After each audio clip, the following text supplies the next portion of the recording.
انما بعثت لاتمم مکارم الاخلاق، کہ میری بعثت کا ایک مقصد ہی یہی تھا کہ میں اخلاق کے تمام اعلیٰ مراتب کو مکمل کر دوں، اخلاق کے جتنے مراتب ہیں ان تمام مراتب کو مکمل کر دوں، ایک مقصد بعثت رسول اعظم ہے۔ یہ جو رسول اعظم نے ایک ایسے معاشرے میں کہ جہاں لوگ سانپ کھایا کرتے تھے، جہاں لوگ اپنی بچیوں کو زندہ قبروں میں لٹا دیا کرتے تھے، جہاں لوگوں کو کپڑے پہننے کا سلیقہ نہیں تھا، لوگ ننگے بازاروں میں گھومتے تھے، ایسے معاشرے میں اگر رسول اعظم نے ایک چھوٹی سی مدت میں، رسول گرامی کی کل عمر 63 سال، 40 سال پر ظاہری طور پر بعنوان نبی مبعوث ہوئے، 13 سال مکہ مکرمہ میں گزارے، پھر اس کے بعد 53 سال کی ایج میں رسول گرامی نے ہجرت فرمائی اور باقی بچے 10 سال مدینہ منورہ میں گزارے۔ رسول اللہ کی عمر بہت لمبی نہیں ہے، حضرت نوح کی طرح نہیں ہے 2500 سال،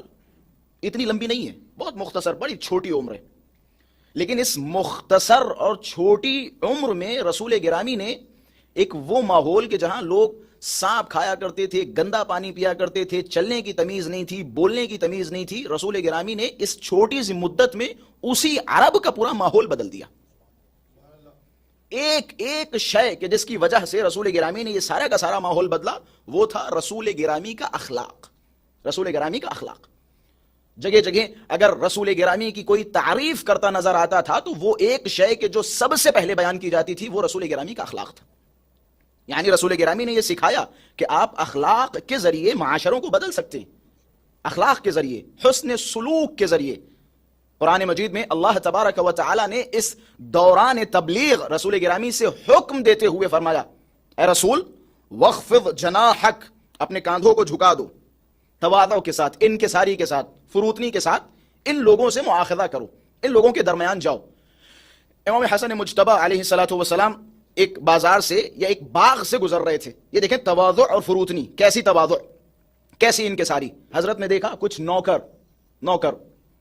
زمین پہ بیٹھے کھانا کھا رہے تھے، ان کی روٹیاں زمین پہ پڑی ہوئی تھیں یا گھاس پہ پڑی ہوئی تھیں، منتہا ایک ایسی جگہ پڑی ہوئی تھی کہ جس میں نجاست نہیں لگی تھی، پاک و پاکیزہ تھی۔ حضرت جیسے ہی گزرے، کسی نوکر نے حضرت کی طرف خطاب کرتے ہوئے فرمایا کہ مولا بسم اللہ۔ حضرت نے بغیر کسی تعامل اس کی آواز پہ لبیک کہا اور جا کے حضرت اس کے پاس بیٹھ گئے،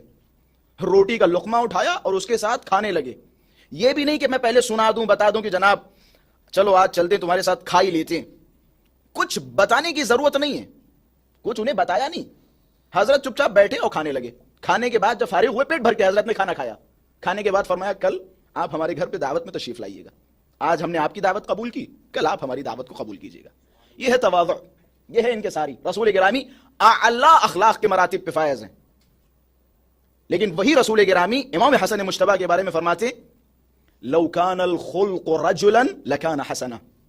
اگر اخلاق کا کوئی چہرہ ہوتا تو وہ حسن مجتبی ہوتے، اگر اخلاق کا کوئی پیکر ہوتا، کوئی جسم ہوتا تو وہ حسن مجتبی ہوتے۔ اخلاق کے ذریعے آپ دنیا پہ حکومت کر سکتے ہیں۔ رسول گرامی نے اخلاق کے ذریعے دنیا پہ حکومت کی ہے۔ اہل بیت اطہار نے اگر آج ہمارے دلوں پہ حکومت کی ہے تو اپنے اخلاق و کردار کے ذریعے حکومت کی ہے۔